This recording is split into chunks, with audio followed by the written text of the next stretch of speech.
Have you ever been blindsided by betrayal? Not the kind you see coming, but the kind that creeps in quietly, disguised in routine, buried under years of shared memories. Imagine building a life over 11 years, raising a child, creating a home, and believing you were both moving toward the same future.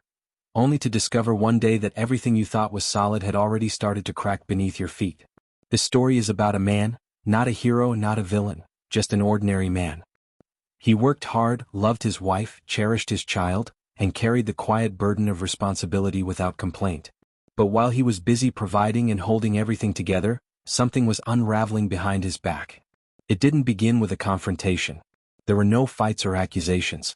It started subtly, an odd message here, a strange shift in routine there. He brushed it off, trusted the bond they had. After all, they had been through so much together. But then, a passing comment from his own son opened a door he wasn't ready to walk through. The truth has a way of finding you, especially when you're not searching. And once it does, nothing looks the same. He and his wife were both 35, having grown up in a small town that had expanded with time. He was raised by a single father after his mother left and never came back. From a young age, he learned to work with his hands. First on the farm, then in the house his father purchased when times got better. That house became their family home after he fixed it up himself. It still legally belonged to the family trust, but he and his wife lived there, paying the bills and handling repairs. She came from more modest roots. Her parents weren't wealthy, but they were warm and close-knit. When they moved to town during junior high, the two began dating and never looked back. After high school, while he juggled every job he could find, painting houses, hauling junk, whatever it took, he finally landed stable work and they got married. Now years later they had an 8-year-old son, full of life and always on the move. His wife stayed home to raise their boy while he worked as a delivery driver for a major snack company. His route spanned far and wide, covering every shop, gas station and store in the region. They had plans, big ones. As the area developed and a new mega grocery store was being built, they hoped to expand, maybe even get a second truck, with his wife managing the route. Life had its rough patches. Long hours took a toll and they had their share of emotional distance. But they always found a way back to each other. Or so he thought. That spring things started to shift. They both felt it. Something was off. They had a candid conversation and promised to work on it. For a couple of months, it actually felt like things were turning around. They were reconnecting. Intimacy returned. Laughter, small gestures, the warmth, it all came back. He stretched himself thin between work and family, but he didn't mind. For the first time in a while he felt hopeful.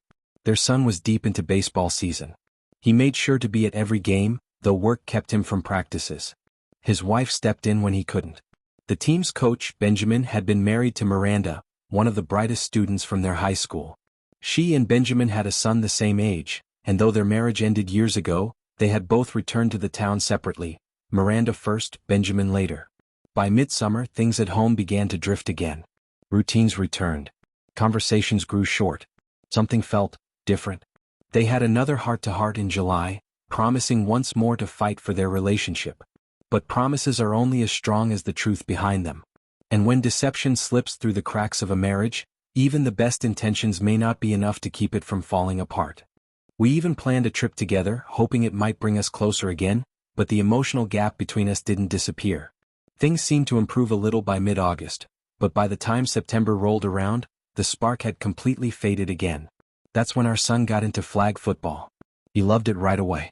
One evening, I stopped by one of his practices and was surprised to see my wife there, not just watching but standing next to Benjamin, clipboard in hand, helping with drills. A few other dads were involved too. That night, I asked her about it, but before she could say anything, our son chimed in proudly, explaining that she wasn't just helping, she was officially one of the coaches. It turned out that when she signed him up for the team, she had volunteered to coach. It quickly became a huge time sink. She was constantly on her phone, texting, taking calls, always engaged. After school every day, she and our son would head over to Benjamin's house for extra practice sessions. The extra effort was showing. Our son and Benjamin's kid were becoming top players on the team. Then came the first real game. I managed to get there just in time after my morning shift. She was on the field with Benjamin, giving instructions. I sat in the bleachers and not long after, Miranda joined me. We watched the game in silence until halftime. Then she turned to me with a serious look and asked how things were going between my wife and me. I told her everything was fine, but she didn't look convinced. After a long pause, she leaned in and said there was something I needed to know, something her son had told her. It had rained a few days earlier, so practice was cancelled. The boys ended up hanging out at Benjamin's place. At some point, Miranda's son went to the kitchen and saw Benjamin and my wife kissing. Shocked, he didn't say anything at the time but later told Miranda. That changed everything for me. The next Monday, I got up an hour earlier than usual, around 3:30 a.m. She was still asleep. I picked up her phone and, after a few failed attempts, finally figured out her passcode. What I found hit me like a punch. Dozens of messages, some explicit, along with photos she had sent him. I took screenshots of everything. From that moment on, nothing felt real anymore. Usually, I stayed in town one day a week for errands, sometimes stopping by the house around lunchtime. On a few of those surprise visits, the house was empty. I'd call her, but she wouldn't answer. More than once, I passed by Benjamin's place during those times and saw her car parked outside. One day I saw it again after work. That night, I asked her about it. She said she had been shopping, apologized for missing me, and tried to brush it off. I acted casual, told her it was a spontaneous visit and nothing to worry about. But the next week, I made it clear I'd be home for lunch. Instead, I parked a little ways down the road from Benjamin's house and waited. She didn't seem to notice my truck. After a few minutes, she came out, got into her car, and headed home. I followed at a normal speed. When I walked into the house, she was already in the kitchen, acting like everything was fine, making lunch. We chatted like normal. That weekend, after our son's game, I took him home to get changed before dropping him off at my dad's place. He had the option to fish or swim, whatever he felt like. When I came back home, she wasn't there. I drove past Benjamin's again. Her car was in the driveway. I called her, and when she finally picked up, she sounded annoyed. I asked her what she was doing there. She didn't answer right away. I told her to get dressed and come home. When she walked through the door, I was already at the table waiting. She came in angry, accusing me of being paranoid.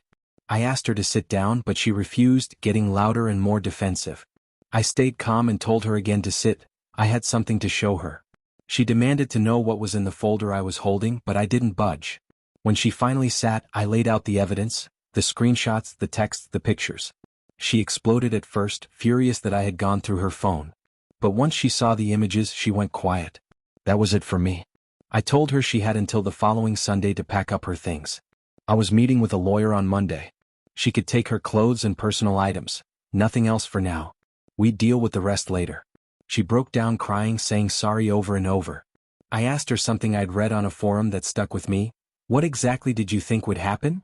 She didn't answer. There wasn't anything left to say. Since then, I've been staying at my dad's. That Sunday, I took our son back home so he could catch his school bus the next morning.